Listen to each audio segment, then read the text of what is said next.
Why do trucks in Brazil look arched, as if defying gravity?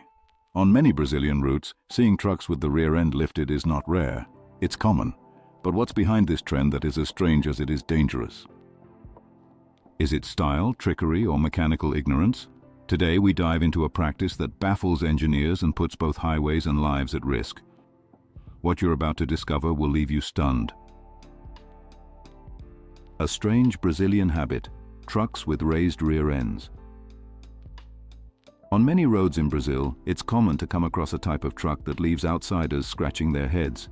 These are cargo vehicles whose rear is visibly higher than the rest, creating an arched silhouette that seems to defy both logic and the laws of physics. This phenomenon, informally known as the qualified truck, has drawn attention not only from Brazilians themselves, but also from curious onlookers around the world. The justifications from those who do it. Drivers who modify their trucks to lift the rear give plenty of reasons for doing so. Some claim it makes the vehicle more stable, improves maneuverability, or provides better grip on curves. Others admit the modification allows them to look as if they're driving empty, hoping to dodge weight inspections.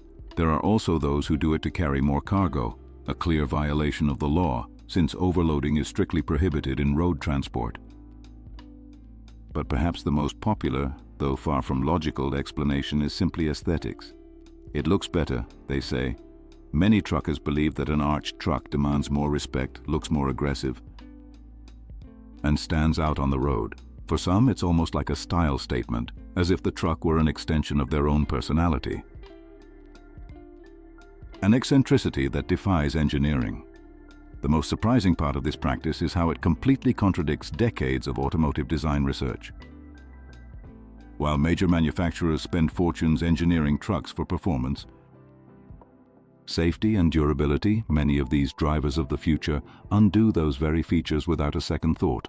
Some trucks reach such extreme levels of elevation that it's hard to imagine how loading or unloading is even done.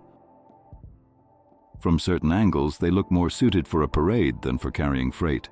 They've even caught the eye of foreigners who, half amused and half puzzled, try to make sense of this peculiar Brazilian custom.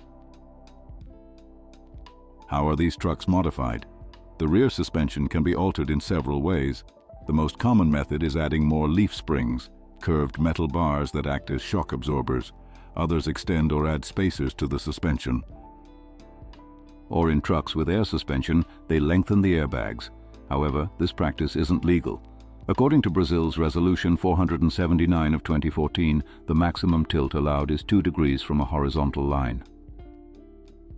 In practical terms, that means about 3.5 centimeters of lift per meter of truck length. In addition, rear lights must not sit higher than 1.2 meters off the ground. Many of these modified trucks exceed those limits by a wide margin. Lowering the front is also prohibited. It's not just the rear that gets raised. Some drivers also lower the front suspension to achieve that aggressive visual effect, but this alteration is also banned, except in very specific cases such as installing a traction system or adding an extra axle. In any other situation, altering the suspension seriously voids the factory warranty, which makes sense because the vehicle becomes completely unbalanced.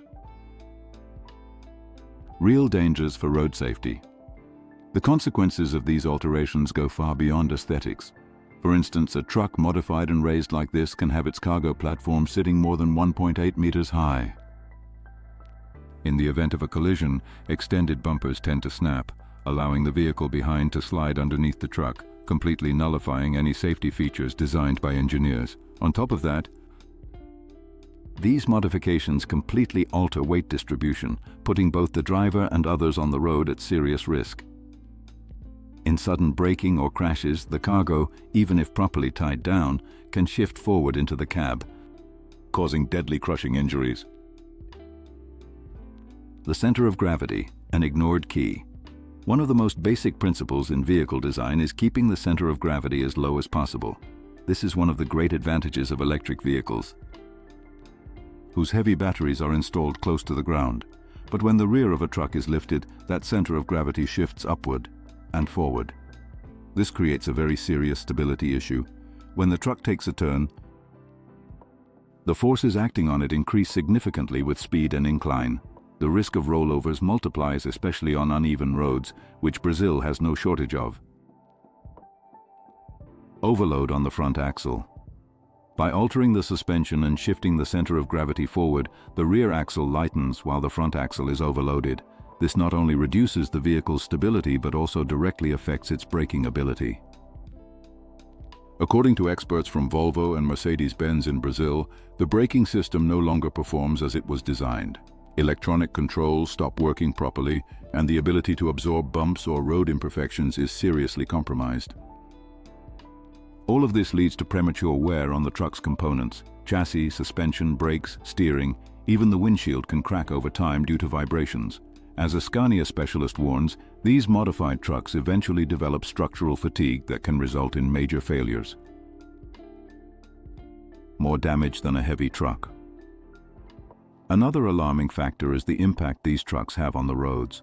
While many believe the problem lies in the total weight they carry, in reality the damage depends on how that weight is distributed. When a very heavy load is concentrated in a small area, like a single front axle with only 2 tires, the pressure on the asphalt skyrockets. Road deterioration is an exponential phenomenon. If the weight on an axle doubles, the damage can increase up to 16 times. Even a 20% increase in weight can double wear. That's why the number of axles and tires is so critical when regulating cargo transport. Altering that distribution throws the entire system off balance and accelerates the decay of road infrastructure. A poor engineering design. No recognized manufacturer produces arched trucks. There is simply no such model on the market because it would be a disastrous piece of engineering. Automotive companies spend years researching to achieve vehicles that are balanced, safe, and efficient. Yet many drivers alter their trucks without truly understanding the impact it has on their safety, the lifespan of the vehicle, and the quality of the roads. They do it for aesthetics, out of habit or out of ignorance, without realizing they're sacrificing far more than they gain. This Brazilian phenomenon is undoubtedly one of the strangest in the world of cargo transport. From the outside, it might look like nothing more than a visual quirk, but when you analyze its consequences, it's clear that this trend is not only illegal but also dangerous, costly, and highly damaging to everyone who shares the road. Hopefully, this information helps shed light on this curious yet risky practice. If this peculiar Brazilian custom that defies both logic and traffic laws surprised you, give it a like, subscribe, and hit the notification bell. Here we keep exploring the unusual side of the world on wheels. See you on the next ride, where the strange always has a story to tell.